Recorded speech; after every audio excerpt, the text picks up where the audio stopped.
पंच परमेष्ठी भगवान के चरणों में कोटि कोटि भाववंदन। सभी को सादर जय जिनेन्द्र। आज उत्तरायण सूत्र का 22वां अध्ययन, जिसका नाम है रथ नेमि, रह नेमिजम नामम 22वां अध्ययनम। नवकार सूत्र से शुरू करेंगे। नमो अरिहंताणम, नमो सिद्धाणम, नमो आयरियाणम, नमो उवज्जायाणम, नमो लोए सव्वसाहुणम। ऐसो पंच नमोकारो सव्व पावपणासनो, मंगलानंच सव्वेसिं परमं हवै मंगलम। उत्तरायण सूत्र का 22वां अध्ययन, जिसका नाम रथ नेमि अध्ययन है। अब पहली 5 गाथाओं में इस अध्ययन में किसका वर्णन होगा, कौन कौन है, कौन सी नगरी है, उसका वर्णन आता है। तो शास्त्रकार बता रहे हैं कि शौर्यपुर नाम की एक नगरी, और उस नगरी में समुद्र विजय जी आदि 10 यादव रहते हैं। समुद्र विजयी और उनके 9 भाई, अर्थात टोटल व्यक्ति हो गए 10, जिसमें सबसे बड़े हैं समुद्र विजय जी, जो नेमिनाथ भगवान के पिताजी है। तो समुद्र विजय जी सबसे बड़े, और सबसे छोटे हैं वसुदेव जी। वसुदेव जी, तो गाथा में आता है कि वसुदेव जो है, उनकी 2 पत्नियां, 2 भार्या है। पहली का नाम रोहिणी और दूसरी का नाम देवकी। और रोहिणी के पुत्र का नाम बलराम, अर्थात जो बलदेव पदवी वाले होते हैं। और दूसरी जो पत्नी है, दूसरी जो भार्या है देवकी, उनके पुत्र का नाम कृष्ण, जिसका यहाँ पर मूल पाठ में दिया है केशव। वासुदेव को केशव भी कहते हैं, और हम जानते हैं कि कृष्ण जो है वो वासुदेव है। 9 वासुदेव होते हैं एक का चक्र में, एक अवसर्पिणी और एक उत्सर्पिणी में। तो यहाँ पर वसुदेव नाम के व्यक्ति, उनके 2 पत्नियां का वर्णन है यहाँ पर, रोहिणी और देवकी। रोहिणी जी के पुत्र का नाम राम, जो कि बलदेव है, और देवकी के पुत्र का नाम कृष्ण। अंतगढ़ में हम जानते हैं कि उनके पहले 6 पुत्र भी है, अनिक्सेन आदि, फिर 7वें है कृष्ण, और 8वें है गज सुकुमाल। तो यहाँ पर प्रसंग कृष्ण महाराजा का है, इसलिए यहाँ पर उनका नाम दिया हुआ है। अब आगे उसी शौर्यपुर नगरी में, जैसे अभी कहा कि सबसे बड़े भाई समुद्र विजय जी, समुद्र विजय जी के 4 पुत्र नेमिनाथ भगवान, रथ नेमि, दृढ़ नेमि आदि 4 उनके पुत्र है, जिसमें से सबसे बड़े हैं नेमिनाथ भगवान, जो कि हमारे 22वें तीर्थंकर है। और उनके छोटे भाई रथ नेमि, जिनके नाम से यह अध्ययन 22वां अध्ययन है, क्योंकि आगे प्रसंग आएगा उनसे संबंधित है। और वो कैसे उन्होंने दीक्षा ली, संयम से कुछ विचलित हुए, और फिर से वो संयम में स्थिर होकर केवल ज्ञान प्राप्त कर कर मोक्ष को प्राप्त किया, इसलिए इस अध्ययन का नाम रथ नेमि है। तो समुद्र विजय जी और उनकी पत्नी का नाम शिवा देवी, और इसी शिवा देवी के 4 पुत्र, इसमें नेमिनाथ जी सबसे बड़े, फिर रथ नेमि, दृढ़ नेमि आदि 4 पुत्र हैं। आगे की गाथा में बताते हैं कि नेमिनाथ भगवान के कुछ लक्षण यहाँ पर बताए हुए हैं, जो हमारे 22वें तीर्थंकर है। वे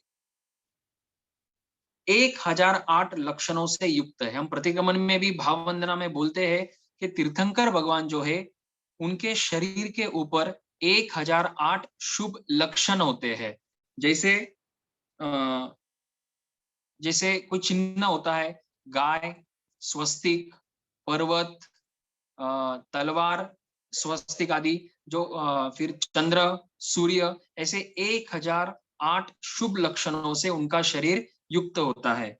ये हो गई पहली बात। दूसरी बात, वे उत्तम स्वर के लक्षणों से युक्त है, मतलब उनकी जो आवाज है, उनका जो कंठ है, वो सुस्वर नाम कर्म का उदय है उनको। तो दूसरा गुण ये हुआ। तीसरी बात, दमी सरे मतलब इंद्रियों का दमन करने वाले।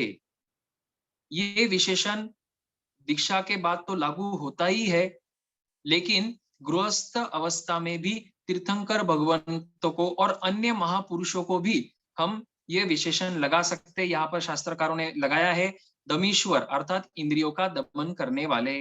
मतलब गृहस्थ पर्याय में रहते हुए भी और अनेक संसार के कार्य करते हुए भी उनकी दृष्टि क्लियर है, क्योंकि सम्यक दृष्टि तो है ही, तीर्थंकर तो सम्यक ही होते हैं अंतिम भाव में, तो दृष्टि क्लियर है।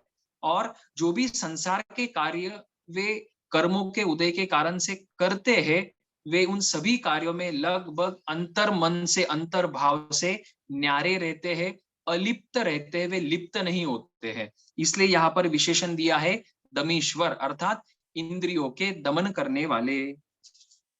आगे है उत्तम राज लक्षणों से युक्त है।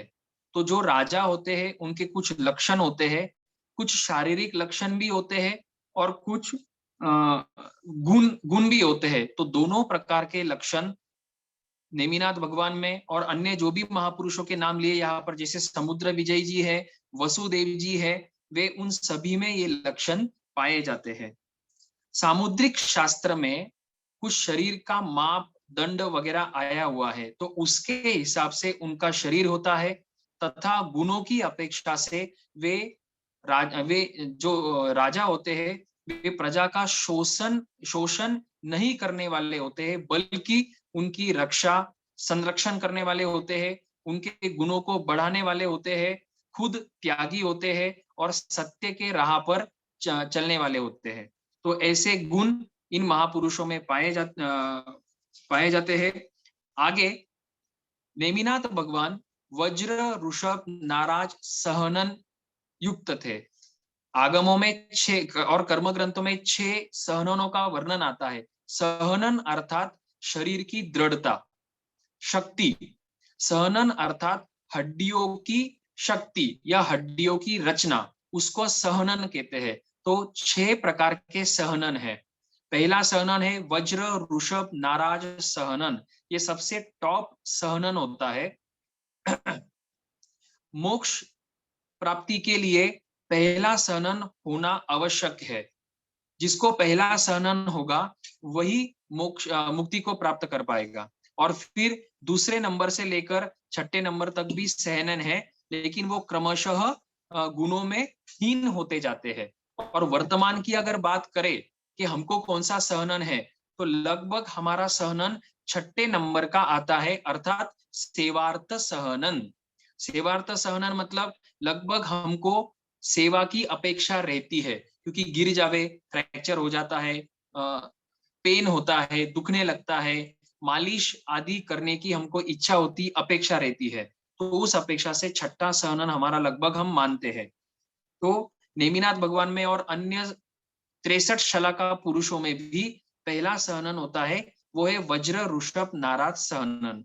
और संस्थान की अगर बात करें, संस्थान मतलब उनका आकार, उनका माप कितना है, हाइट कितनी है, वजन कितना है, ये आता है सामुद्रिक शास्त्र में। जैसे पहले कहा, तो संस्थान भी 6 प्रकार के हैं, जैसे सहनन 6 प्रकार के हैं, संस्थान भी 6 प्रकार के हैं। पहला संस्थान का नाम है सम चतुरस्त्र संस्थान, अर्थात चारों कोण जिसके समान हो, उसके कुछ मापदंड आए हुए हैं, दिखने में सुंदर हो, उसको कहते हैं समचतुरस्र संस्थान। लेकिन मोक्ष में जाने के लिए 6 संस्थान में से कोई भी संस्थान वाला व्यक्ति मोक्ष में जा सकता है। मतलब मोक्ष में जाने के लिए आकार, प्रकार या कलर की आवश्यकता, वर्ण की आवश्यकता नहीं होती। गोरा भी जाता है, काला भी जाता है, वामन संस्थान वाला भी जाता है, कुब्ज संस्थान वाला भी जाता है, और बेडोल संस्थान वाला भी, जैसे हरिकेश मुनि का हमने वर्णन देखा था, उनका शरीर अत्यंत बेडोल था, कुरूप था, लेकिन वे कहाँ गए, वे उन्होंने मुक्ति को प्राप्त किया। लेकिन उनका सहनन कौन सा था, अर्थात हड्डियों की रचना, मन की शक्ति, अंदर जो नसें है उनकी शक्ति, वो था पहला, अर्थात वज्र ऋषभ नाराज सहनन। लेकिन तीर्थंकर भगवंत और अन्य जो शलाका पुरुष होते हैं, गणधर भगवंत भी जो होते हैं, उनका संस्थान जो है वो सम चतुरस्थ संस्थान होता है। उनका वर्ण श्याम हो सकता है, जैसे नेमिनाथ भगवान का ही वर्ण श्याम है, लेकिन श्याम होते हुए भी कांतिवान होता है, आकर्षक होता है, दीप्तिमान होता है। ठीक है, तो वर्ण एक अलग बात होती है और समचतुरस्र संस्थान होना अलग बात होती है। अब उसी वह उग्र वज्र शरण, अब उग्रसेन नाम के राजा, दूसरे राजा उग्रसेन नाम के राजा, उनकी पुत्री का नाम राजीमती। राजीमती के भी गुण यहाँ पर दिए हुए हैं कि वे सुंदर तो थी ही, सुंदर थी, आकर्षक थी, दीप्तिमान थी, बिजली के समान चमकने वाली थी, मतलब इतनी आकर्षक थी। लेकिन इतनी सुंदरता होने के बावजूद भी वो शील संपन्न थी, मतलब कैरेक्टर युक्त थी, कैरेक्टर गिरा हुआ नहीं था। आज लगभग देखा जाता है कि सुंदरता के पीछे कैरेक्टर भी लूज होते जा रहा है, हम देखते हैं। लेकिन यहाँ पर उत्तम सुंदरता होने के बावजूद भी वे शील संपन्न थी। और आगमों में, अन्य आगमों में भी जहां पर भी ऐसे सतियों का कह दो या भार्याओं का कह दो वर्णन आता है, वहां पर लगभग सुंदरता के साथ साथ शील संपन्न का भी वर्णन आता है। तो राजा उग्रसेन और उनकी पुत्री का नाम राजीमती। तो इसी राजीमती की मांग श्री कृष्ण वासुदेव ने नेमिनाथ भगवान के लिए करी, अर्थात नेमिनाथ भगवान की शादी करवानी है, इसलिए कृष्ण महाराजा ने उग्रसेन राजा से किसकी मांग करी? उनकी पुत्री अर्थात राजीमती की मांग करी। अब कथाओं में हमने कभी सुना होगा कि कृष्ण महाराजा को भय था कि कहीं मेरे राज नहीं, पहले तो उन्होंने परीक्षा ली कि नेमिनाथ भगवान ने शंख बजाया और फिर कृष्ण वासुदेव ने परीक्षा लेनी चाहिए। फिर उन्होंने देखा कि ये नेमिनाथ जो है वो मेरे से शक्तिशाली है, कहीं ऐसा ना हो कि ये मेरा राज्य छीन लेवे या हड़प लेवे या गद्दी पर बैठ जावे। ऐसी शंका कृष्ण महाराजा को हुई, ऐसा ग्रंथों में है। लेकिन लगभग ऐसा समझा जाता है कि ये महापुरुष है, ये महापुरुष उन उस काल में जो भविष्य बताने वाले हैं वे वहां पर उपस्थित है रहते थे। तो वे तो स्पष्ट रूप से जानते थे कि अमुक व्यक्ति तीर्थंकर होने वाला है, अमुक व्यक्ति राज्य आसन पर स्थित होने वाला है, राजा बनने वाला है या राजकुमार है। तो वहां, और ये महापुरुष है, वापिस शलाका पुरुष है। तो कृष्ण महाराजा के मन में जो ये शंका उत्पन्न कराई, तो ये ग्रंथों में ये कहानी आती है, लगभग हम उसको उचित नहीं समझते हैं। लेकिन अभी शादी करवानी है, तो कृष्ण महाराजा ने नेमिनाथ भगवान के लिए उग्रसेन की पुत्री अर्थात राजीमती की मांग करी। उग्रसेन ने जवाब में कहा कि मुझे कोई दिक्कत नहीं है, आप नेमिनाथ राजकुमार को मेरे भवन में, मेरे घर में, मेरे नगरी में लेकर आवे और मैं राजीमती को उनसे ब्याह दूंगा। तो इस तरह से वहां पर वार्तालाप हुआ और उसके बाद नेमिनाथ भगवान की तैयारी हुई, जो भी लौकिक कार्य करने थे, स्नान किया, फिर जो भी अमंगल का निवारण करना होता है उस वो किया, फिर वस्त्र पहने, ऊंचे आभूषण पहने और हाथी पर आरूढ़ हुए। हाथी पर आरूढ़ होकर वे जो उग्रसेन राजा का जहां पर नगरी है, जो भवन है, उसकी ओर वे निकले और रास्ते से जा रहे थे। और जैसे ही वो भवन के नजदीक पहुंचे तो उन्होंने देखा कि यहाँ पर कुछ पशु और पक्षी बाड़ों के अंदर और पिंजरों के अंदर बांध कर रखे हुए हैं और देखने पर दिखता है कि ये भयभीत है। और हम भी जानते हैं कि हमको भी अगर बांध कर रखा, कहीं कैद कर कर रखा या हथकड़ियों से भी बांध कर रखा, तो जीव दुखी होता है, उसको वेदना होती है। और वो तो नेमिनाथ भगवान है, चरम शरीरी है, तीर्थंकर है, अवधि ज्ञानी भी है। वे तो जानते ही थे कि आगे क्या होने वाला है। लेकिन उनके ये सब प्रवृत्ति से और आगे जो वे प्रश्न पूछेंगे उनसे समाज को, संघ को और अन्य व्यक्तियों को भी कुछ बोध मिलेगा, उस अपेक्षा से ये सब प्रवृत्तियां हो रही है और फरसना भी वैसी है। तो नेमिनाथ भगवान ने या नेमिनाथ राजकुमार ने देखा कि यहाँ पर कुछ पशु को बाड़ों में बांध कर रखा है, पक्षियों को पिंजरों में कैद कर कर रखा है। तो उनके मन में प्रश्न उत्पन्न हुआ और उन्होंने सारथी को, जो उनका रथ चला रहा था, एक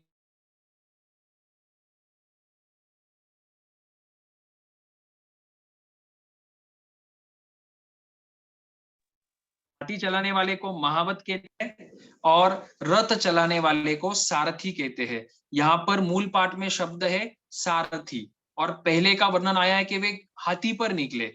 तो हाथी पर निकल, हो सकता है कि हाथी पर निकलकर वे रथ में बैठे हो, या फिर हो सकता है कि हाथी चलाने वाले को अर्थात महावत को ही सारथी कह दिया हो। ठीक है, तो जो वो रथ या हाथी चला रहा था उसको नेमिनाथ भगवान ने प्रश्न पूछा कि किस प्रयोजन से इन पशुओं को और पक्षियों को, जो भयभीत है, उद्विग्न है, उनको असाता हो रही है, किस प्रयोजन से इनको यहाँ पर बांध कर रखा है।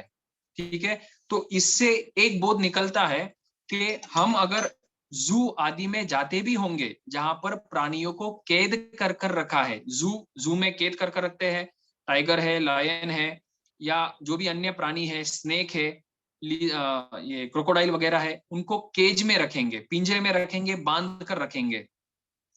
तो जो ये प्रवृत्ति करता है उसको भी पाप लगता है, अंतराय लगती है, दोष लगता है। और अगर हम वहां पर जावे, जू में जावे, देखे, तो देखो कहीं ना कहीं आसक्ति, इसलिए हम जाते हैं। और जब देखेंगे तो हम वहां पर चर्चा करेंगे कि अरे ये इतना अच्छा पक्षी है या इतना अच्छा पशु है, देखो उसकी टेल, आंखें वगैरह वगैरह, हम जो भी चर्चा करेंगे उन चर्चाओं से उस प्रवृत्ति की अनुमोदना होती है, और अनुमोदना होने से वो पाप हमको भी लगता है। तो पहली बात, ऐसी प्रवृत्ति हम करें नहीं, जू आदि के मालिक बने नहीं। और दूसरी बात, ऐसे जगहों पर हम जावे नहीं अगर हमको पाप से बचना है तो। ठीक है, तो एक बोध ये मिलता है। और फिर आगे सारथी ने उत्तर दिया कि नेमी कुमार, आपके विवाह के प्रसंग प्रसंग पर यहाँ पर जो बारात आई है, और बारात में कुछ लोग, कुछ व्यक्ति मांस भक्षी है, तो उन व्यक्तियों के लिए यहाँ पर ये प्रयोजन, ये व्यवस्था कर कर रखी है कि उनके मांस भक्षण के लिए इन पशु और पक्षियों को यहाँ पर बांध कर रखा है, ताकि भोजन की व्यवस्था में इन पशुओं और पक्षियों का मांस उनको खिलाया जावे। अब मांस खिलाना है अर्थात पशु और पक्षी को मारना पड़ेगा, उनकी हिंसा होगी। ठीक है, अब ये अंतिम ये चरम शरीरी है, तीर्थंकर का जीव है, तो इस प्रवृत्ति में अब आगे तो बढ़ेंगे नहीं। तो इनका अभी वापिस चिंतन चक्र शुरू हुआ नेमिनाथ भगवान का। तो उन्होंने निर्णय लिया कि मेरे इस प्रवृत्ति के निमित्त से यहाँ पर हिंसा होने वाली है। जो ये जो हिंसा की प्रवृत्ति है, मूल पाठ में आया है कि जो हिंसा की प्रवृत्ति है वो मेरे लिए इस भव में भी कल्याणकारी नहीं है और पर भव के लिए भी कल्याणकारी नहीं है। तो यहाँ पर उनका अनुकंपा गुण, उनका दया का गुण, उनके हृदय की कोमलता का गुण यहाँ पर प्रदर्शित होता है। साथ ही साथ हमको भगवान यहाँ पर बोध दे रहे हैं कि हिंसा करने से दोनों लोग बिगड़ने वाले हैं। दोनों लोग मतलब यह भव भी बिगड़ेगा और परिणाम स्वरूप अगला भव भी बिगड़ेगा, क्योंकि कड़ान कम्मान न मोक्ष अत्थि और कतार मेव अनुजाई कम्मम। अर्थात पहली बात तो किए हुए कर्म को भोगे बिना छुटकारा नहीं, और जैसे मैंने कर्म किए हैं वे कर्म मेरा अनुसरण करेंगे, मतलब मेरी आत्मा जहां पर जाएगी वो मेरे साथ चलने वाले हैं, क्योंकि कार्बन शरीर है, उसके अंदर कर्म रहे हुए हैं।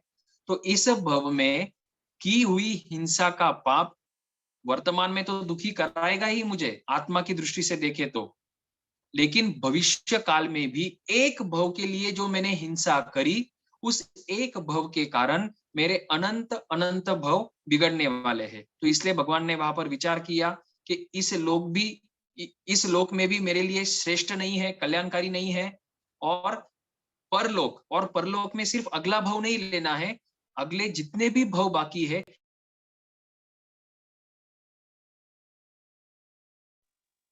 सब भव यहाँ पर ग्रहण है, इस तरह से हिंसा कर, भगवान स्पष्ट यहाँ पर बता रहे हैं। और हमारे सभी आगमों का और ग्रंथों का सार यही है कि हिंसा करने से, मैं अगर हिंसा करूंगा तो मुझे पाप लगने ही वाला है। जैसे सेशन शुरू होने के पहले प्रश्न आया था कि अगर कोई देवता इस मनुष्य लोक में आकर किसी मनुष्य या तिर्यंच को मार देवे, मतलब हिंसा कर देवे, प्राणातिपात कर देवे, प्राणातिपात का पाप करे, तो क्या उसके कर्मों का बंध होता है? तो शास्त्रकार फरमाते हैं कोई भी कर्म ऐसा नहीं है जिसका फल ना मिलता हो। अर्थात सभी किए हुए कर्मों का, चाहे वो शुभ कर्म हो या अशुभ कर्म हो, दोनों प्रकार के कर्मों का फल सभी जीवों को भोगना ही पड़ता है। हम जानते हैं कि असुर कुमार जाति की एक प्रजाति है, 15 परमा धार्मिक, उनका नाम ही है परम अधार्मिक। उनका कार्य है कि वे तीसरी नारकी तक जाकर वहां रहे हुए नैरिकों को भयंकर वेदना पहुंचाते हैं, त्रासित करते हैं, उद्विग्न करते हैं। तो क्या परमाधार्मिकों को कर्मों का बंध होता है? तो भगवान कहते हैं उनको निश्चित रूप से कर्मों का बंध होता है, और फिर उसी के अनुसार उनकी आगे गति होगी। हालांकि परमाधार्मिक काल करके मनुष्य भी बनते हैं, तिर्यंच पंचेंद्रिय भी बनते हैं, और पृथ्वी पानी वनस्पति में भी जाएंगे। जो जैसा कर्म करेगा वो वहां जाएगा। ठीक है, तो भगवान ने यहाँ पर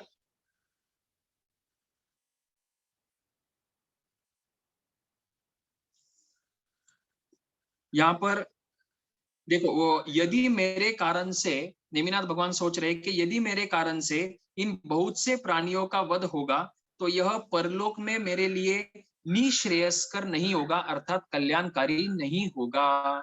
तो फिर अब निर्णय क्या करना है? अगर वो कल्याणकारी नहीं होगा तो उस प्रवृत्ति को छोड़ देना है। तो वहीं पर भगवान ने यहाँ पर विशेषण आया है कि महान यशस्वी अरिष्ट नेमी भगवान, अपेक्षा से तो तीर्थंकर भगवान जब से जिन नाम कर्म का बंद किया तब से, फिर देवगति या नरक में है तब से, और इस भव में मनुष्य में जब वे जन्म माता की कोख में आए तब से वे महायशस्वी ही होते हैं। इसलिए मनुष्य भव में उनके 5 कल्याणक माने जाते हैं तीर्थंकर भगवंतों के। लेकिन यहाँ पर दया और अनुकंपा के गुण के कारण से विशेष रूप से उनको यहाँ पर महायशस्वी कहा गया है। इसका मतलब शास्त्रकार हमें भी बोध दे रहे हैं कि मेरा जीवन भी यशस्वी कब होगा? जब मैं प्राणातिपात से पीछे हटूंगा।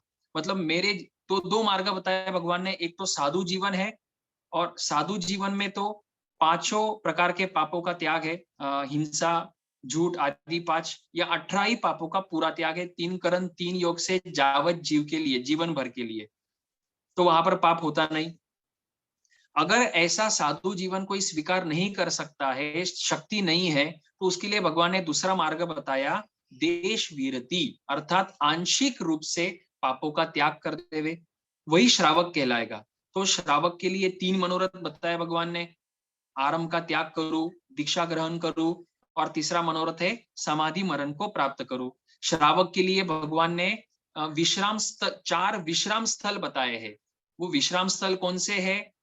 12 व्रत, फिर 12 व्रत है, नौकारशी आदि तपस्या है, और संलेखना संथारा मरण है। मतलब घूम फिर कर बात, चाहे वो साधु के लिए हो या श्रावक के लिए हो। श्रावक तो संसार में ही है, फिर भी भगवान श्रावक के लिए भी यही उपदेश दे रहे हैं कि पापों से पीछे हटना पड़ेगा। तो हम भी हमारे जीवन को टटोले, थोड़ा चिंतन करें कि जो प्रवृत्ति मैं कर रहा हूं, प्रवृत्ति प्राय किसके लिए होती है? एक तो धन कमाने के लिए, ठीक है, मेन उद्देश्य हमारे जीवन का लगभग होता है, जो संसारी होता है वो है धन कमाना। फिर धन कमाने के बाद दूसरा उद्देश्य है कमाए हुए धन को कैसे मेरे भोगों के लिए इस्तेमाल करना। मतलब धन कमाने के लिए पाप किया, और फिर वापिस धन को का व्यय करने के लिए, मतलब एक्सपेंस करने के लिए, खर्चने के लिए वापिस पाप किया। तो इसका मतलब ये होगा मेरा पूरा जीवन पापमय, पापों में बीत रहा है, पापमय हो रहा है। तो जिसका जीवन पापमय होगा उसको अंतिम समय में संलेखना मरण कैसे आएगा? और जब वो आयुष्य का बंद करेगा तो किन परिणामों में वो आयुष्य का बंद करेगा? अगर पूरे दिन भर 24 घंटे वो अगर धन धन धन की विचारना वाला रहेगा, या मुझे सत्ता चाहिए, मुझे पद चाहिए, मुझे बंगला बड़ा करना है, मुझे गाड़ी लेनी है, मुझे परिवार का ख्याल रखना है, या समाज में नाम कमाना है, आदि आदि जो भी संसार की प्रवृत्तियां है, इनकी अगर इच्छा उसको रहेगी और इन्हीं परिणामों में अगर आयुष्य का बंद हो गया, जैसे हमने अभी चर्चा करी, आयुष्य का बंद होने के बाद बदला नहीं जा सकता, तो ऐसे अशुभ परिणाम में अगर आयुष्य का बंद हो गया तो हमको दुर्गति में जाना पड़ेगा। ज्ञाता धर्म कथा आप जानते हैं, उसमें नंद मणिकार, मेंढक नंद मणिकार, तो नंद मणिकार का के विचारों में वो जो उसने कार्य किया, बावड़िया बनाई, वन खंड आदि बनाए, उसी में उसका मन था, बावड़ी में मन था, तो नंद मणिकार का जीव मरकर उसी बावड़ी में मेंढक बन गया। वो तो भला हो कि उनको जाति स्मरण ज्ञान हुआ, क्योंकि पिछले भव में नंद के भव में धर्म किया था, उनको मेंढक के भव में जाति स्मरण ज्ञान हुआ, भगवान की देशना सुनने जा रहे थे, संतारा भी लिया, उसकी अलग कथा है, और फिर वो अभी पहले देवलोक में है, वहां से महाविद्या में जन्म लेंगे और मुक्ति को प्राप्त करेंगे। तो सार ये है कि जीवन में हम जितना पाप करा, तो हमको चिंतन करना है कि मैं जो भी प्रवृत्ति कर रहा हूँ, वो अगर मैं नहीं करता तो चलता क्या, मतलब उस वो पाप नहीं करता तो मेरा जीवन व्यतीत होता क्या, वो पाप नहीं करता तो मेरा परिवार का हो या धन दौलत आदि जो भी हो, व्यवस्थित मुझे खाने पीने को मिलता क्या, मेरा जीवन व्यवस्थित व्यतीत होता क्या। अगर व्यतीत हो रहा है तो वो अनर्थ दंड का पाप हमें करने की आवश्यकता नहीं है, क्योंकि एक बात पक्की है, नरक गति में धर्म होता नहीं, देव गति में इतना सुख है कि धर्म करने का मन होता नहीं, और तिर्यंच गति में तो प्राह्य जीव असन्नी है, बिना मन का है, मन वाले तो अत्यंत थोड़े हैं, और उन थोड़े जीवों में भी अत्यंत थोड़े ऐसे जीव है, असंख्यातवा भाग, जो कि सम्यक्त्वी है या श्रावक है, जैसे नंद का जीव है, नंद मणिकार मेंढक, चंड कौशिक का जीव है, आदि आदि। तो यही मनुष्य भव है, और उत्तम अवसर मिला है। महाविद्या में तो 1 करोड़ पूर्व की आयु है, हमको तो सिर्फ ज्यादा में ज्यादा लगभग 100 साल मिले हैं, उसमें से आधे बीत गए लगभग, थोड़ा सा समय हमारे पास बचा है, तो चिंतन कर ले। ये सब अध्ययन करने का सार यही है कि हम पापों से पीछे हटे और इंद्रियों का दमन करें। ठीक है, अब आगे।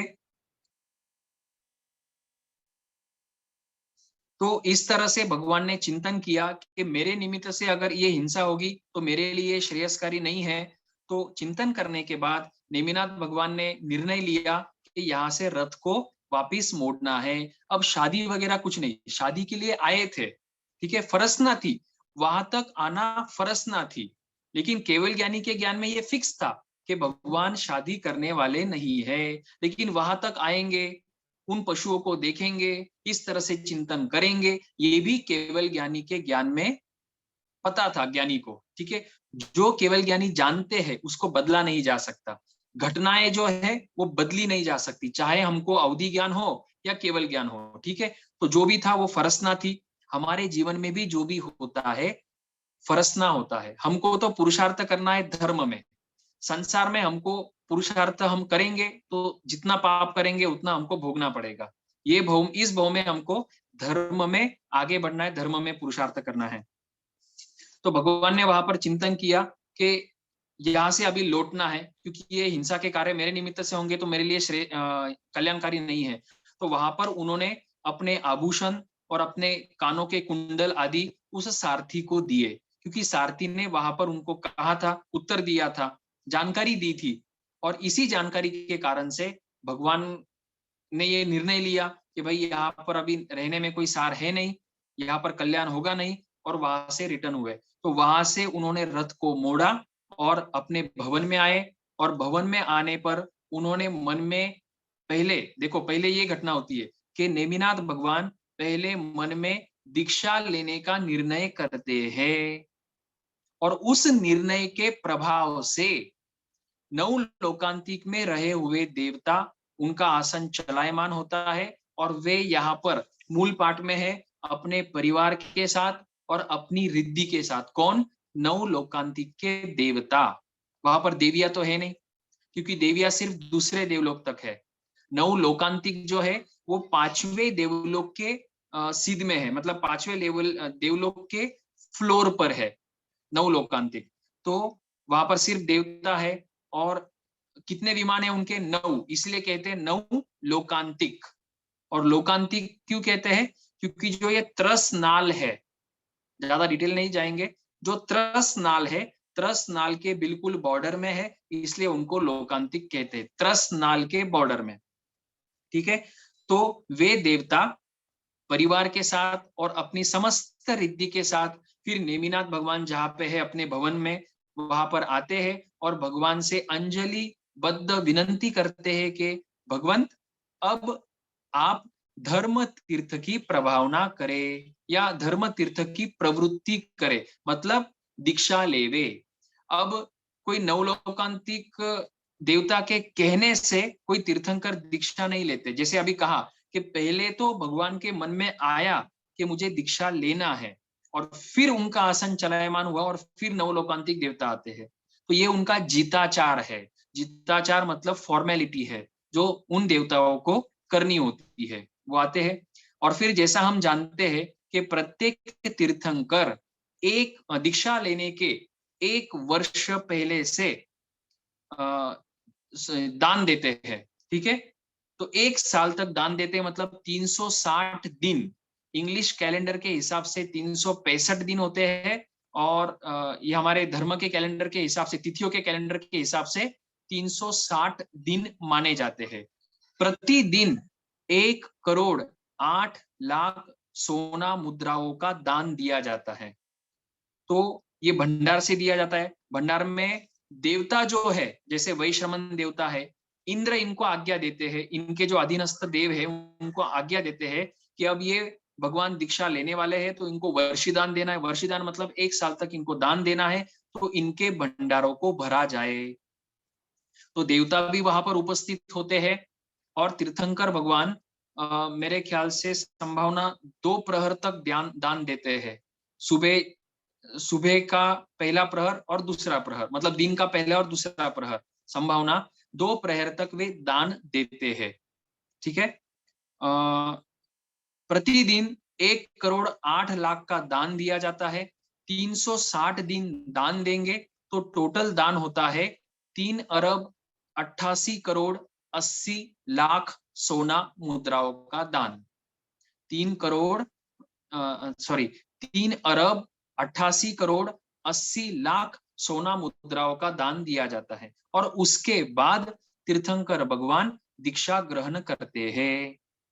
तो इससे जैसे गुरु भगवंतों ने फरमाया था एक बार कि दान देने का एक आशय क्या है, अनेकों आशयों में से एक आशय ये है कि इतना बड़ा, इतना विपुल, और जो कि देवताओं ने भंडार भरा है, इतना श्रेष्ठ दान देने के बावजूद भी उससे श्रेष्ठ प्रवृत्ति क्या है इस संसार में? तो संयम लेना उससे भी श्रेष्ठ है।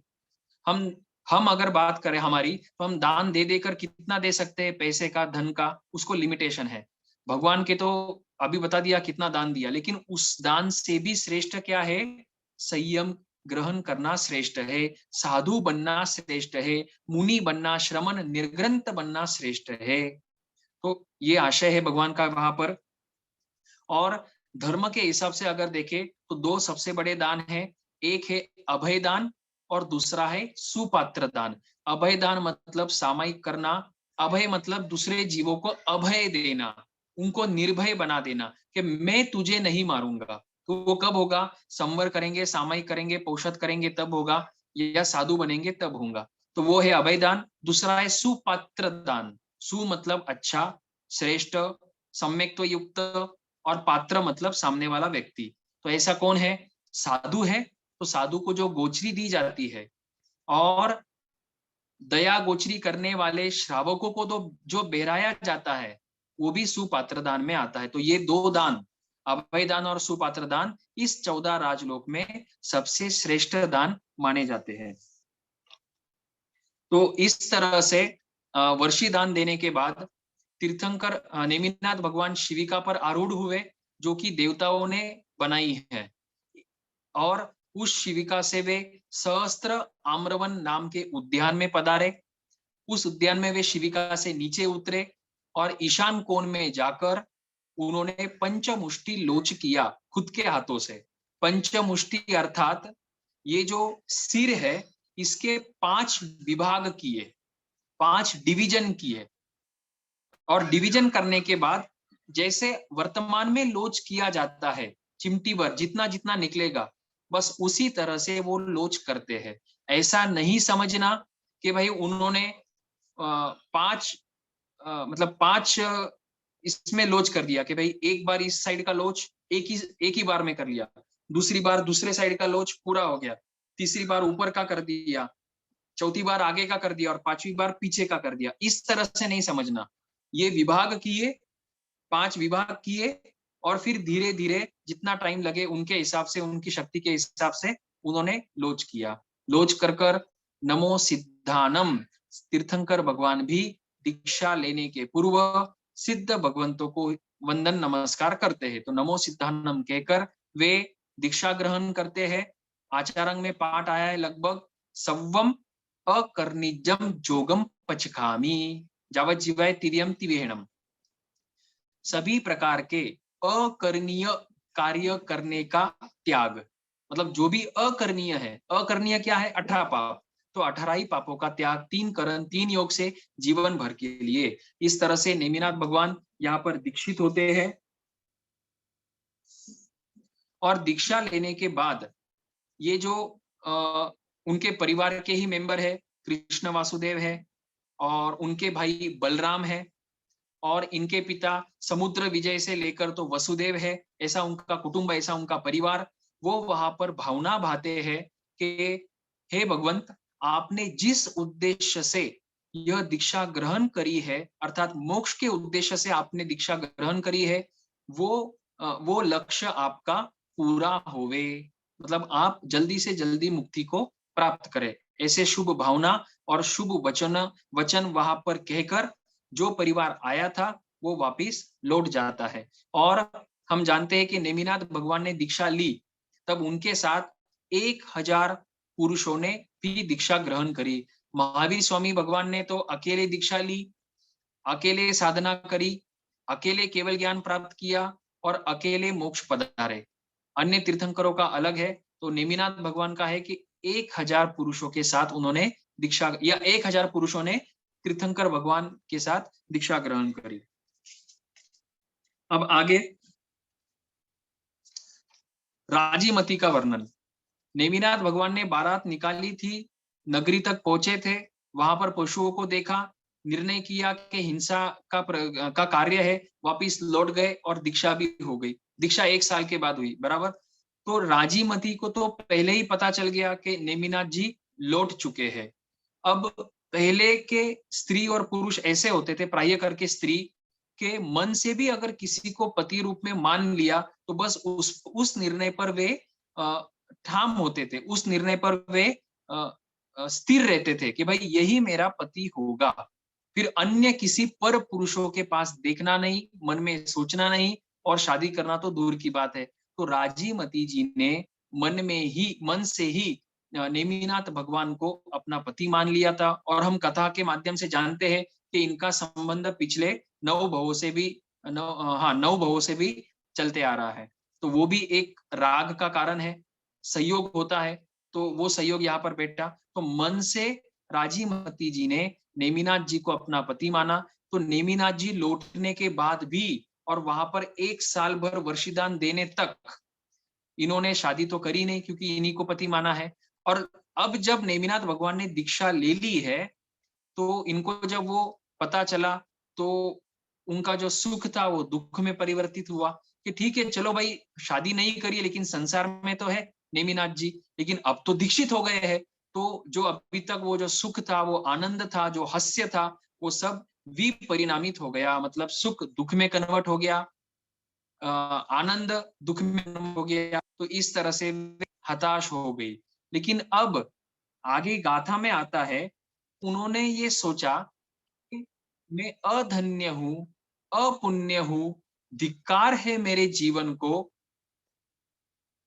कि जो मैं नेमिनाथ भगवान के द्वारा त्यागी गई हूं। देखो, जब तक नेमिनाथ भगवान दीक्षा नहीं लेते तब तक संभावना थी कि शादी हो जावे, लेकिन अब दीक्षा होने के बाद तो कोई संभावना है नहीं कि शादी हो।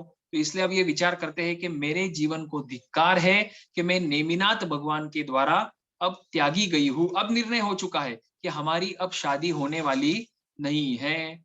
तो फिर आगे का चिंतन देखो, अब मेरे लिए श्रेयस्कर है कि मैं क्या ग्रहण करूं, मैं भी दीक्षा ग्रहण करूं। यहाँ पर उन्होंने निर्णय कर लिया कि मैंने भी दीक्षा लेनी चाहिए, लेकिन आयुष्य तो तब बड़ा था। नेमिनाथ भगवान का आयुष्य 1000 वर्ष का, ठीक है। राजीमती ने दीक्षा लेने का निर्णय करने के बाद भी 200 साल तक, 200 इयर्स तक वे संसार में रही, और 200 साल के बाद उन्होंने दीक्षा ग्रहण करी। अर्थात चारित्र दीक्षा कब होती है? आपने कभी कभी सुना होगा कि पुण्यवाणी है इसलिए दीक्षा हो गई। तो देखना, पुण्यवाणी से दीक्षा नहीं होती। पुण्यवाणी से तो वो योग और संयोग प्राप्त होते हैं। जैसे मनुष्य भाव मिला पुण्यवाणी से, गुरु भगवंतों का सहयोग मिला पुण्यवाणी से, धर्म श्रवण करने को मिला पुण्यवाणी से, स्थानक में और धर्म के स्थानों पर जाने की इच्छा होना, ग्रंथ पढ़ना, आगम पढ़ना, पुण्यवाणी से सब सहयोग मिले। साथ ही साथ ज्ञानावर्णीय का क्षयोक्षम भी है। लेकिन दीक्षा लेने में दोनों, पुण्यवाणी से तो सामग्री मिली, अब दीक्षा लेने में मुख्य कारण है चारित्र मोहनीय का क्षयोक्षम। मतलब जो गुणस्थान है, पहला गुणस्थान, फिर जीव ऊपर चढ़ता है, चौथा गुणस्थान सम्यक्त्व आता है, फिर और ऊपर चढ़ता है श्रावकपना आता है, फिर और ऊपर चढ़ता है साधुपना आता है। तो जीव गुण स्थानों में ऊपर कैसे चढ़ता है? चारित्र मोहनीय, पहले तो दर्शन मोहनीय भी, और फिर चारित्र मोहनियों को मंद कर कर, अर्थात उसका क्षयोक्षम कर कर, उन कर्मों को मंद कर कर। कर्म कौन से हैं? वही है क्रोध, मान, माया और लोभ। पहले गुणस्थान में भी ये चार है, चौथे गुणस्थान में भी क्रोध मान माया लोभ है, पांचवे में भी क्रोध मान माया लोभ है, छठे में भी क्रोध मान माया लोभ है, सातवें में भी क्रोध मान माया लोभ है। लेकिन इनकी जो तीव्रता है, उदय में जब आते हैं तो उनकी जो तीव्रता है उनमें डिफरेंस है। मिथ्यात्वी जीव को जब क्रोध आएगा तो उसका लेवल अलग रहेगा, और श्रावक का लेवल अलग रहेगा, साधु का लेवल अलग रहता है। तो जीव गुणस्थानों में ऊपर कैसे चढ़ता है? चारित्र मोहनीय का क्षयक्षम होने से। तो हमारी अगर दीक्षा नहीं हो रही है, हम नहीं ले रहे हैं, तो उसका मुख्य कारण क्या है? हमारा पुरुषार्थ कम है, और हमने हमारे चारित्र मोहनीय का क्षयोक्षम नहीं किया हुआ है। पुण्यवाणी से तो लगभग सामग्री हमको प्राप्त हो चुकी है। तो राजीमती जी ने निर्णय लेने के बाद भी 200 वर्ष तक वो संसार में रही, और बाद में वे दीक्षित हुई। तो संसार में रहने के अनेक कारण, सहयोग नहीं बना होगा, जो उन्होंने निर्णय किया वो दृढ़ नहीं किया होगा, और चारित्र मोहनीय का क्षयक्षम भी नहीं हुआ। अब आगे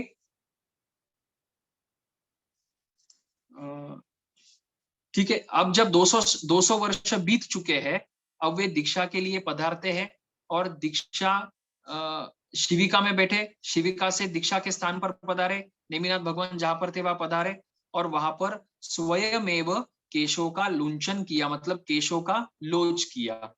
और दीक्षा लेने के बाद वहां पर जो वापिस जो वासुदेव थे, बलराम थे, जैसा उन्होंने नेमिनाथ भगवान को शुभ भावना भाई थी, यही शुभ भावना वापिस भाते हैं कि हे राजीमती जी, आप जिस उद्देश्य से दीक्षा ग्रहण कर रहे हो, वो उद्देश्य, वो मुक्ति आपको जल्दी से जल्दी प्राप्त होवे। तो इस तरह से शुभ वचन वहां पर कहे जाने के बाद सभी परिवार वाले जो आए थे अपने अपने स्थान पर लौट गए। और अब 32वीं गाथा में, गाथा नंबर 32, इसमें राजीमती जी के कुछ विशेषण आते हैं। जैसे मैं अर्थ पढ़ता हूं, हिंदी अर्थ। प्रवर्जित होने के पश्चात उस शीलवती राजीमती, तो शीलवती एक विशेषण है। शीलवती अर्थात शील का पालन करने वाली। तो संसार में जितना भी वो रही तब तक उसने शील का पालन किया। शादी तो करनी थी नेमिनाथ जी के साथ, वो हुई नहीं, तो पर पुरुष को मन से भी नहीं चाहा। ठीक है, वो है शीलवतीपना। तो हमको भी इस आरे में, इस काल में और इस वातावरण में 21st सेंचुरी में ध्यान रखना चाहिए कि हमारे जो घर की बेटियां है, बहन है, बहुएं है, वे अपने शील का पालन अच्छी तरह से करें। अर्थात अंगोपांग का वस्त्र ऐसे ना हो कि अंगोपांग का प्रदर्शन हो। पूर्व में पहले के काल में भी ये नृत्य आदि होते थे, लेकिन एक ध्यान रखना कि जो स्त्री है वो सिर्फ अपने पुरुष के सामने नाचती थी या नृत्य करती थी, पर पुरुष के सामने नहीं करती थी। तो वर्तमान में जो भी थोड़ी बहुत विकृतियां आई है उसमें हम सहभाग नहीं होवे, इतना हम पुरुषार्थ स्वयं के लिए निश्चित रूप से कर सकते हैं। तो पहला विशेषण शीलवती, दूसरा विशेषण बहुश्रुता, शीलवंता, बहुसूया। बहुसूया मतलब बहुत श्रुतों को जानने वाली, श्रुत मतलब ज्ञान, श्रुत मतलब आगम, श्रुत मतलब ग्रंथ, श्रुत मतलब तत्व। तो बहुत सारे तत्वों को, ग्रंथों को, आगमों को, अध्ययनों को जानने वाली थी वो राजीमती। दीक्षा लेने के तुरंत बाद ये कह रहे हैं, अब तुरंत बाद तो इतनी पढ़ाई होगी नहीं, बहुश्रुता बनेगी नहीं। अर्थात बहुश्रुता वे कब बनी, जब वे संसार में थी, तभी उन्होंने इतने आगमों का कहो या ग्रंथों का कहो या जैन तत्वों का अध्ययन किया हुआ है। तो इससे ये सिद्ध होता है कि स्त्री भी बहुश्रुता हो सकती है। अर्थात स्त्री पर्याय में भी, मतलब स्त्री भी आगम पढ़ सकती है या ग्रंथ पढ़ सकती है। ठीक है, अब आगे है। और दीक्षा लेने के बाद उन्होंने, राजीमती जी ने बहुत से बहनों को दीक्षा प्रदान करी। या उस समय पे जो बड़ी साध्वी थी, मुख्य साध्वी, जो मुखिया साध्वी थी, उनके द्वारा दीक्षा प्रदान करी बहुत से स्त्रियों को। इस तरह से विशेषण ये 32वें गाथा में आते हैं। अब किसी समय पर, दीक्षा लेने के बाद किसी समय पर वह राजीमती अपने अन्य साध्वियों के संग रैवतक पर्वत के ऊपर, जहां पर नेमिनाथ भगवान विराजित थे, उनके दर्शनार्थ, दर्शन के लिए रैवतक पर्वत पर चढ़ती है। लेकिन चढ़ते समय तेज बरसात होती है, और तेज बरसात होने के कारण बिजलियां भी चमक रही है, बादल भी आ चुके हैं, तो थोड़ा बहुत अंधेरा भी है, वर्षा भी, तेज वर्षा हो रही है। इसके कारण उनके साथ जो साध्वियां थी वो भी इधर उधर बिखर गई। किन्होंने पेड़ के नीचे आश्रय ले लिया, किन्होंने कोई दूसरे गुफा में चली गई, कोई दूसरे स्थान पर चली गई। इस तरह से उनके साथ जो साध्वियां थी वो बिखर गई, अन्य अन्य जगहों पर चली गई। और राजीमती जो है वो भी एक गुफा के अंदर प्रवेश करती है। प्रवेश करते ही, अब प्रवेश करने के बाद उन्होंने देखा नहीं कि यहाँ पर कौन है या नहीं है, या कोई व्यक्ति बैठा है क्या। जैसे उन्होंने प्रवेश किया, मूल पाठ में आता है कि उनके वस्त्र भीग चुके थे, तो वस्त्रों को सुखाने के लिए, या विराधना ना हो, क्योंकि वस्त्र गीले हैं, पानी है, तो विराधना ना हो, इसलिए उन्होंने अपने संपूर्ण वस्त्र निकाल के वहां पर सुखाने के लिए रखे गुफा के अंदर। लेकिन जैसे ही रखे, कोई बिजली चमकी होगी, और या फिर अंधेरे में भी एक आभास हो जाता है कि सामने कोई है। तो जैसे ही उनको आभास हुआ कि सामने कोई व्यक्ति है, तुरंत उन्होंने अपने हाथों से अपने अंगोपांग को ढका, और जैसे जन्मजात पुरुष होता है उस तरह से वो अपने अंग को सिकुड़ कर नीचे बैठ गई, अंगोपांग को सुरक्षित कर लिया। और वहां सामने एक व्यक्ति था, अभी तक इनको पता चला नहीं है कि सामने कौन सा व्यक्ति है। अब सामने जो व्यक्ति है उन्होंने तो पहचान लिया कि ये राजीमती है। अब जैसे देखो, सामने कौन थे, रथ नेमी, जो ये अध्ययन का नाम है, रथ नेमी नाम का 22वां अध्ययन। ये वे रथ नेमी, रथ नेमी कौन है, नेमिनाथ भगवान के छोटे भाई। नेमिनाथ भगवान ऊपर रेवतक पर्वत पर विराजमान है, और गुफा के अंदर रथ नेमी जो साधु बन चुके हैं, वो अब ध्यानस्थ थे। लेकिन जब ये राजीमती जी अंदर आई, इनका ध्यान भग्न हुआ, और जैसे ही इन्होंने राजीमती जी को, उस साध्वी को निर्वस्त्र देखा, तो ये संयम से विचलित हो गए। अब देखना, यहाँ पर भी वापस चिंतन का विषय है, 10-15 मिनट और अध्ययन चलेगा। एक साधु है जिन्होंने शादी नहीं करी है, नेमिना दृढ़ नेमी, ये रथ नेमी ने भी शादी नहीं करी थी।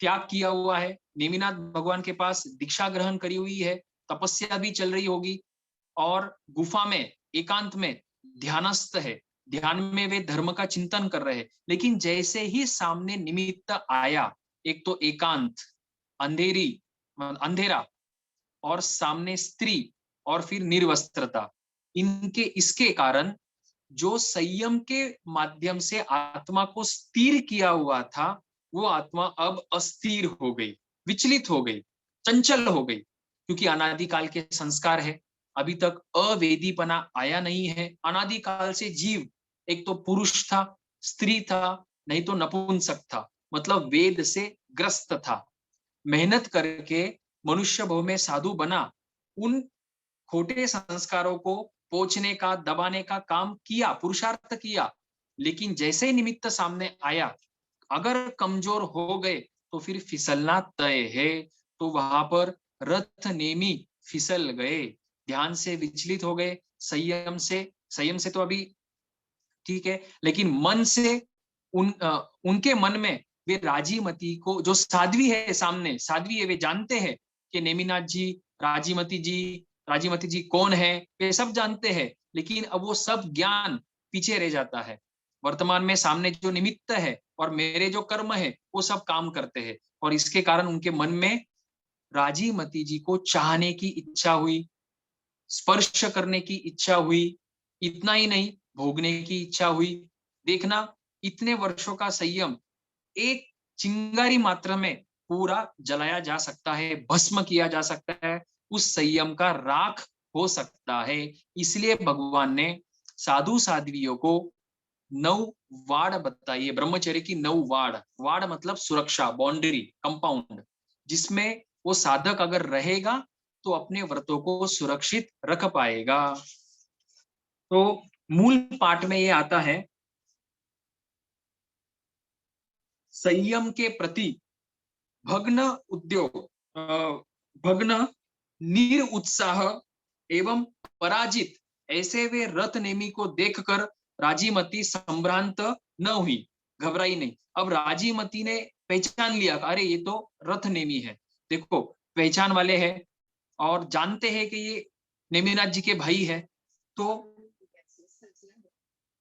एक लगभग मन में रहता है कि भाई उच्च कुल का व्यक्ति है, गलत काम नहीं करेगा या बलात् कोई काम नहीं करेगा, इसलिए ये जानकर कि सामने कोई पहचान वाला है, उच्च कुल वाला है, नेमिनाथ जी का भाई है, तो वे शांत हुई, अब घबराई नहीं, पहले घबराई हुई थी, इसलिए अंगों पांग को सुरक्षित कर लिया, नीचे बैठ गई और घबरा रही थी। अब पता चल गया कि ये रथ नेमी है, तो अब उनकी घबराहट कम हुई, लेकिन फिर घबराहट कम हुई और उन्होंने अपने शरीर को वस्त्रों से ढक लिया।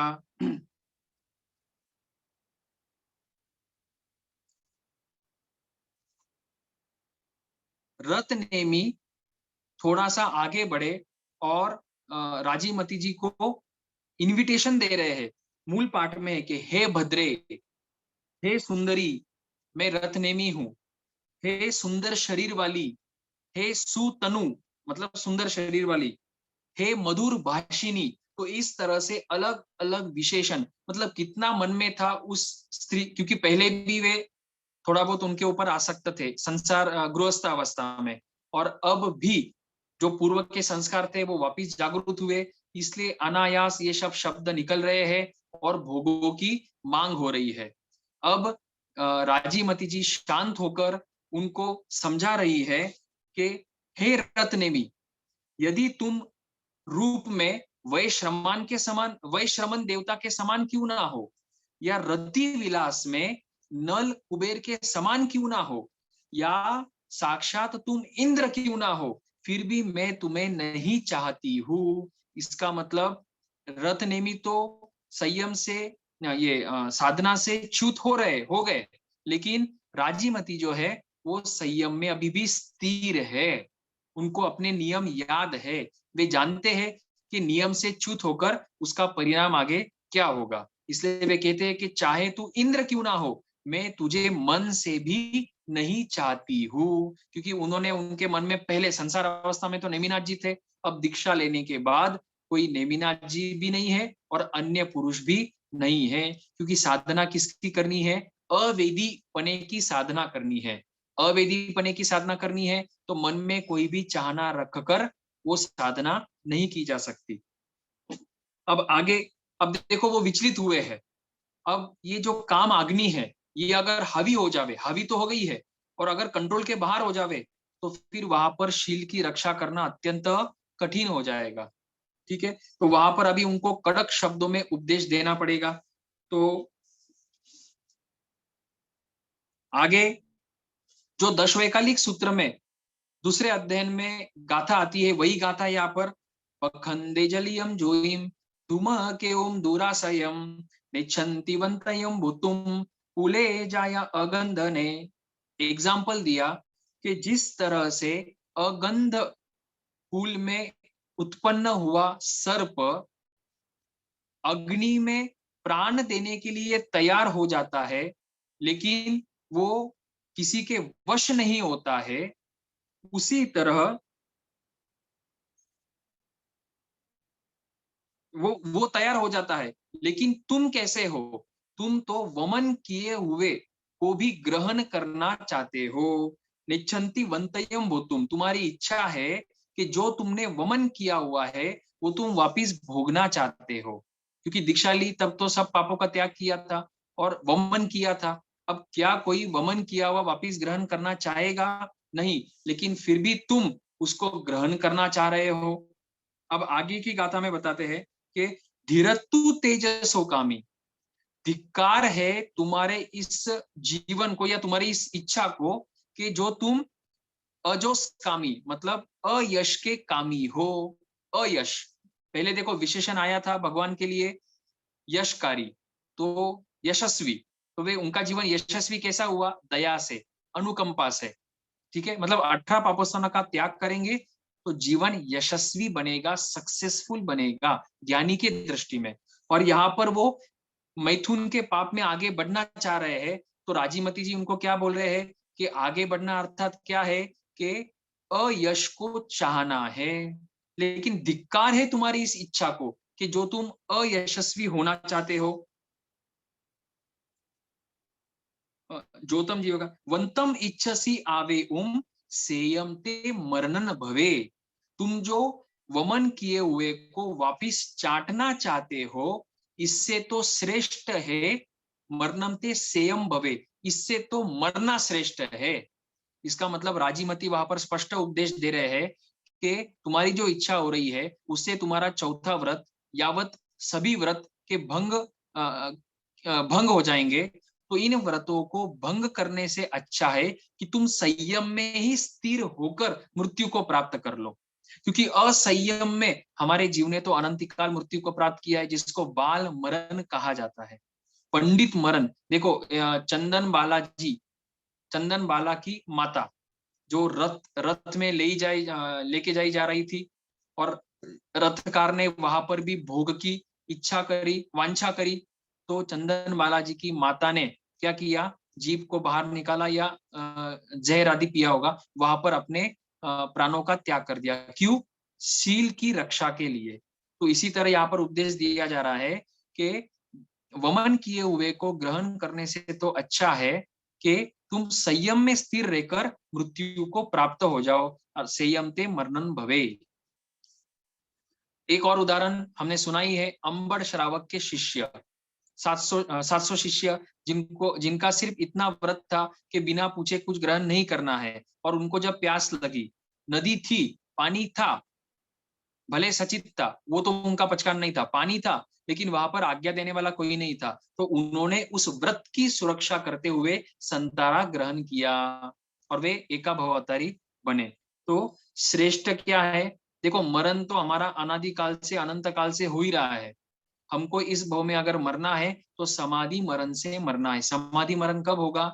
जब हम कषायों को मंद करेंगे। संलेखना, संलेखना अर्थात शरीर को क्रुश करना और कषायों को भी क्रुश करना। ठीक है, बस कुछ गाथा बाकी, अभी 8 गाथा बाकी है आगे। अब वो बता रहे हैं कि आप भी कितने ऊंचे कुल से हो और मैं भी कितने ऊंचे कुल से हूँ। तो आप जो इतने ऊंचे कुल में उत्पन्न हुए हो, आपके पिता अमुक अमुक है, तो आपको ये हल्का काम करना शोभा देता है क्या? तो गाता है, अहम च भोग रायस्स, अहम मतलब मैं भोजक वृष्णि के कुल से हूँ, तमचसी अंधक वन्निनो, आप अंधक वृष्णि के कुल से हो, तो दोनों का कुल ऊंचा है, यादव कुल है। माँ कुले गंदना होमो संजमम नियो चर, अतः अपने कुल में हम गंध जाति के सर्प तुल्य न बने, स्थिर होकर संयम का आचरण करो। तो वे कह रहे हैं कि हम इतने ऊंचे कुल में उत्पन्न हुए हैं, तो हम अगंधन सर्प जो है, जो मरना पसंद करता है, उसके समान बने, ना कि उस सर्प के समान बने कि जो वमन किए हुए को चाट लेता है, या फिर जो बींज बजाने वाले के अधीन हो जाता है। तो हमको हमारे कषायों के अधीन न होकर, उससे अच्छा तो है संयम में स्थिर होना है, और संयम में स्थिर होकर मृत्यु को प्राप्त करना ही श्रेष्ठ है। आगे, तुमने जो संयम ग्रहण किया है, उसके मालिक तुम कब कहलाओगे? जब तुम उस संयम को निरअतिचारपने पालन करोगे।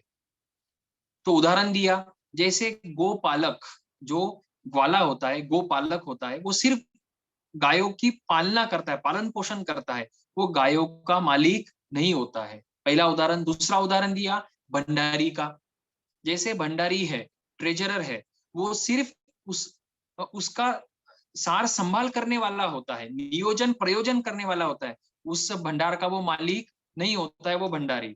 उसी तरह अगर तुम इन भोगों की वांछा करोगे, तो संयम ग्रहण करने के बावजूद भी तुम उस गोपालक और भंडारी के समान होगे, अर्थात तुम संयम के अधिकारी नहीं होंगे।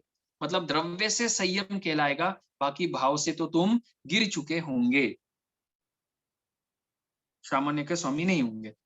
फिर इस तरह के नहीं, क्रोध मान इंद्रियों को वश में करके अपने ऊपर, हाँ फिर आगे आगे आखिरी गाथा में, इसीलिए तुम क्रोध मान माया लोभ को कंट्रोल करो, निग्रह करो, इंद्रियों का दमन करो, और इंद्रियों का दमन कर कर अपने आप को संयम में स्थिर करो। और आगे, तीसे सो वर्णम सोचा, इस तरह से उनको उपदेश दिया। अब इतने देखो, राजीमती वहां पर प्रसंग वैसा चल रहा है, तो राजीमती भी कठोर और ऊंचे आवाज में बोली होगी, लेकिन ये जो भाषा, ये जो शब्द थे, शास्त्रकार उन शब्दों को क्या कह रहे हैं, उस भाषा को क्या कह रहे हैं? सुभाषित।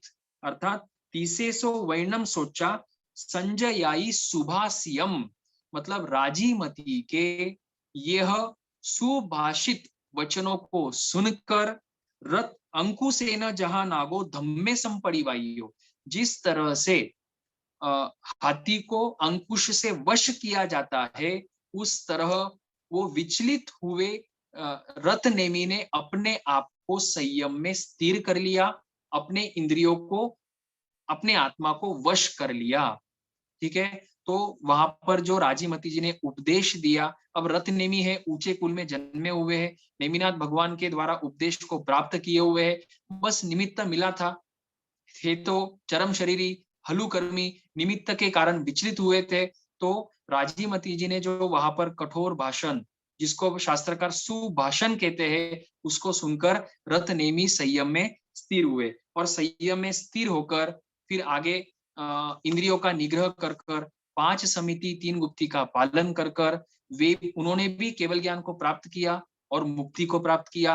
राजीमती जी ने भी केवल ज्ञान और मुक्ति को प्राप्त किया, और नेमिनाथ भगवान जो तीर्थंकर है, तो प्रत्येक तीर्थंकर मुक्ति को प्राप्त करते ही है। इसी तरह तो इस तरह नेमिनाथ भगवान, राजीमती जी और रथ नेमी ने मोक्ष को प्राप्त किया। इस तरह से हमारा, अच्छा एक आखिरी गाथा जो 10वें सूत्र में भी आती है और 9वें अध्ययन में भी आती है, उत्तरायण सूत्र के नमी पवज्जा में, अनेक गाथा अध्ययन में आती है।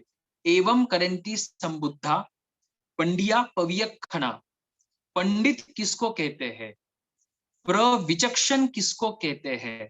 तो यहाँ पर आगमकार फरमाते हैं, विनियटंती भोगेसु, जो भोगों से निवृत्त होता है वो पंडित है, जो पापों को छोड़ता है वो पंडित है।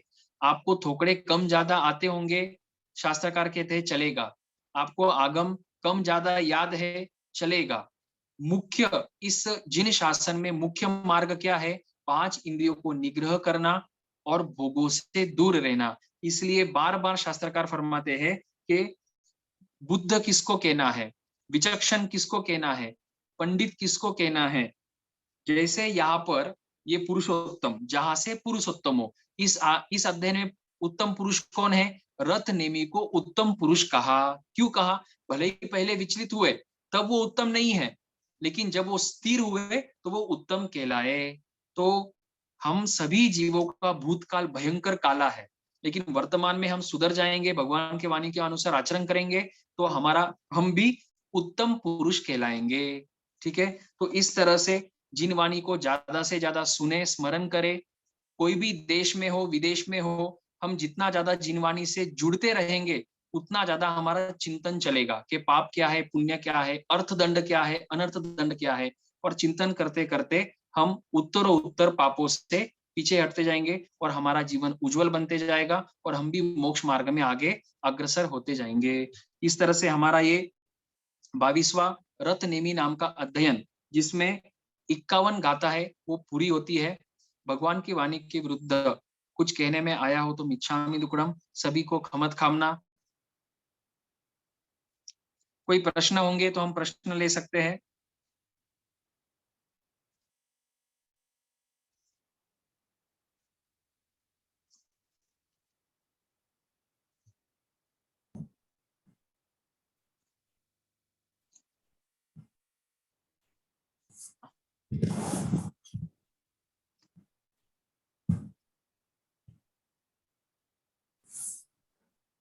किसी को कोई प्रश्न है? जी, एक प्रश्न ऐसे जिज्ञासा का प्रश्न है कि हाँ हाँ, जैसे आपने फरमाया कि अभय दान सबसे बेस्ट दान, राइट उसके बाद राइट। में सुपात्र दान, तो ज्ञान हाँ, दान का लेवल कहाँ पर आता है? कौन सा? ज्ञान ज्ञान दान, ज्ञान, ज्ञान दान।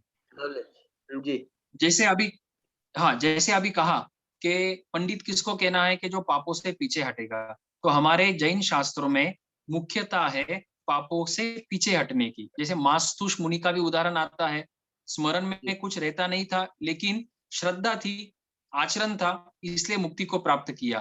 तो ज्ञान ध्यान जो है वो ज्ञान ध्यान तभी सफल होगा जब ये पहले दोनों दान रहेंगे।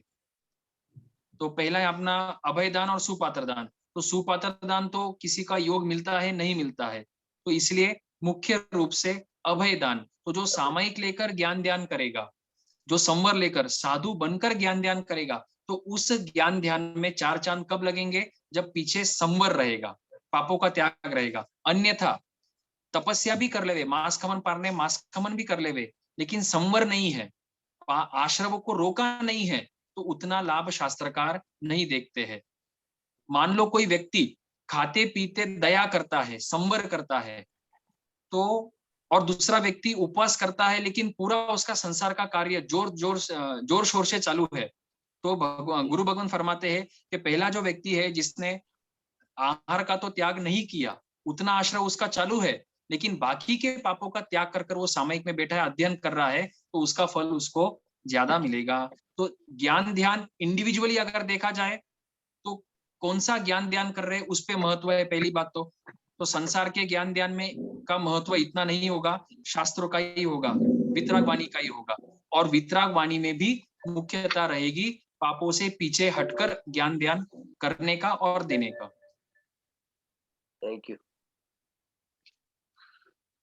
बहुत बहुत अनुमोदना आदर्श जी, बहुत ही सुंदर विवेचना आपने बहुत ही सरल भाषा में किया है।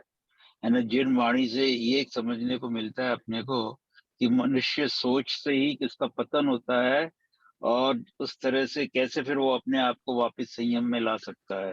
तो सही विचारों बराबर। में और सोच के अंदर जो बंद कर महत्व दीजिए। दिया वो बहुत ही अच्छा लगा सुन के, और बहुत बहुत अनुमोदना आपको, बहुत अच्छे ढंग से आपने समझाया। गुरु भगवंतों की कृपा है।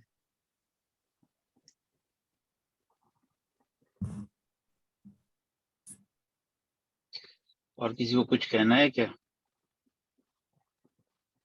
बस अंकल हो गया। श्वेता? हाँ, thank you so much for your time Adarsh भाई, इतना अच्छा स्वाध्याय थैंक यू। करवा रहे हैं। We are Jai thankful to Jai. You. आप वहां पर भी ज्यादा से ज्यादा मतलब जो भी आपका ग्रुप है सामयिक करे, सामयिक में अध्ययन करे। आप तो पुरुषार्थ करते ही हो, लेकिन फिर भी क्योंकि यही भाव है जिसको सफल कर सकते हैं बस, और तो कोई अपॉर्चुनिटी है नहीं। बिल्कुल। और धन कितना भी कमा ले, कम पड़ने वाला वो पूरा होने वाला नहीं, हमेशा कम ही रहेगा। क्योंकि 1 करोड़ वाले को लगता है कि वो 5 करोड़ कमाए और 5 करोड़ वाले को लगता है कि वो 10 करोड़ कमाए। लेकिन ये भाव अगर हाथ से निकल गया तो जिनवानी वापिस अत्यंत दुर्लभ है, अत्यंत दुर्लभ। अनंत पुण्यवाणी से ये भाव मिला है, इसको सार्थक बनाए। जिनवाणी के माध्यम से ही इसको सार्थक बनाया जा सकता है। आप सबकी रुचि को भी धन्यवाद है। आप मुझे इनवाइट करते हो उत्तरायण सूत्र के लिए, उस निमित्त से मेरा भी अध्ययन होता है। इसके लिए आप जैन सेंटर को भी थैंक यू, बहुत बहुत आदर्श जी, धन्यवाद। आज के लिए थोड़ा सॉरी कि इतनी संख्या में लोग आए हैं सुनने के लिए, वरना नहीं तो ये था जी। कोई बाधा नहीं, वो तो जिनवानी है, जितने रहेंगे, जितने भी आए नहीं तो उनको तो उसमें लाभ है ही। ऐसा अपना ये सोचो ना कि नुकसान उनका हुआ है, अपने को तो बहुत राइट अच्छा सुनने को मिला है। और राइट राइट, बिल्कुल इस चीज को कैसे एनकरेज किया जाए इसके ऊपर अपने को विचार करना पड़ेगा। राइट राइट, इसीलिए तो बराबर। प्रेशियस बताया, धर्म को दुर्लभ बताया है, हर किसी के बस की बात नहीं है, नहीं है, राइट राइट।